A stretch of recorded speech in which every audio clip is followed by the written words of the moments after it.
పరోటాలకి ఆలు కర్రీ ఒకసారి ఇలా చేసి చూడండి. చాలా చాలా బాగుంటుంది. పరోటాలకే కాదు, రైస్ చపాతీలో కూడా మంచి రుచిగా ఉంటుంది. ముందుగా స్టవ్ వెలిగించి కళాయి పెట్టి కొంచెం ఆయిల్ వేసుకోవాలి. ఆయిల్ వేడెక్కిన తర్వాత ఆవాలు, జీలకర్ర, గుల్లిపప్పు, శనగపప్పు ఒక స్పూన్ వేసుకొని కొన్ని కరివేపాకులు కూడా వేసుకొని కొంచెం వేగనివ్వాలి. ఇలా వేగిన తర్వాతను ఒక పెద్ద ఉల్లిపాయ, 2-3 పచ్చిమిర్చి సన్నంగా తురుముకొని వేసుకోవాలి. ఇవి త్వరగా మగ్గడం కోసం రుచికి సరిపడా సాల్ట్ ఈ టైంలోనే నేను వేసేసుకున్నాను. ఇవి కొంచెం వేగిన తర్వాతను 2 బంగాళదుంపలు తొక్క తీసి చిన్న చిన్న ముక్కలు కట్ చేసుకొని క్లీన్ చేసుకొని వేసుకోవాలి. 2 టమాటాలు కూడా వేసుకొని అవి బాగా కలిపేసుకొని 2-3 నిమిషాల పాటు మూత పెట్టి మగ్గనివ్వాలి. చూసారా, బాగా మగ్గిపోయినాయి కదా. ఇందులోనే 1/2 టేబుల్ స్పూన్ అల్లం వెల్లుల్లి పేస్ట్ కూడా వేసుకొని పచ్చివాసన పోయేంత వరకు వేగనివ్వాలి. ఇలా వేగిన తర్వాత 1 స్పూన్ కారం, 1 గ్లాసు వాటర్ కూడా వేసుకొని బాగా కలిపేసి సాల్ట్ అది చెక్ చేసుకొని మూత పెట్టేసి 5 నిమిషాల పాటు ఉడకనివ్వాలండి.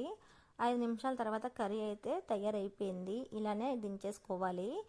ఇది ఇప్పుడు పక్కన పెట్టేసుకుందాము. ఇది పక్కన పెట్టేసుకున్న తర్వాతను దోశ పానం పెట్టేసుకుందాం. దీని మీద దోశ పానం పెట్టుకున్న తర్వాత పరోటాలు మనకి రెడీమేడ్లో దొరుకుతాయి. ఇది వచ్చేసి 8 పీసెస్ ఉంటాయి. 95-96 రూపీస్ పడుతుందండి. చాలా బాగుంటుంది పరోటాలో. మా చిన్నవాడు తెచ్చుకున్నాడు, వాడి కోసం అయితే చేస్తున్నాను. చూడండి, 8 పీసెస్ అయితే ఉన్నాయి. ఇందులో ఇప్పుడు కొంచెం ఆయిల్ వేసుకోవాలి. ఆయిల్ వేడెక్కిన తర్వాతను ఇవి ఆల్రెడీ కాల్చేసే ఉంటాయండి. లైట్గా మనం కాల్చుకుంటే సరిపోతుంది. ఒక పక్క అయితే అయిపోయింది, రెండో పక్క కూడాను అలానే కాల్చుకోవాలి సిమ్లో పెట్టుకొని.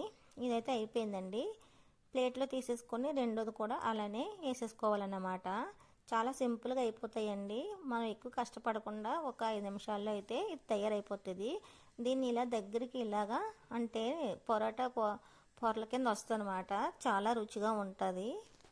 చూడండి ఎంత బాగుందో. పిల్లలకి ఇలా పెట్టేస్తే చాలా ఇష్టంగా తింటారు. మా పిల్లలు అయితే చాలా చాలా ఇష్టంగా తింటారండి.